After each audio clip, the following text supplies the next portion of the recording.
Welcome to Luca is a Billionaire, where the only thing I invest in is your answers. You're starting inside Premiere Pro with your sequence loaded. First, select the clip or an adjustment layer you'll animate. Open the Effect Controls panel, that's where Keyframe's live, and expand the property you want to change. Once done, enable animation by clicking the stopwatch icon. This creates the first keyframe and tells Premiere to record changes.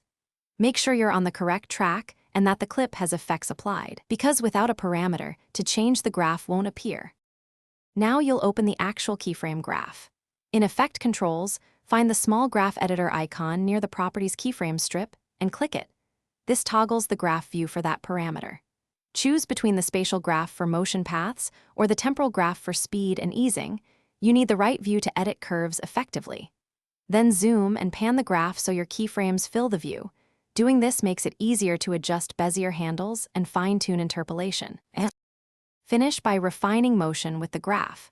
Drag keyframe points and Bezier handles to shape acceleration and deceleration. That's how you get natural movement. Right-click individual keyframes to switch interpolation modes like linear or Bezier when you need sharp or smooth transitions. If you don't see the graph, make sure Effect Controls is active. Try resetting the workspace or toggling the panel visibility, because hidden panels or corrupted layouts are the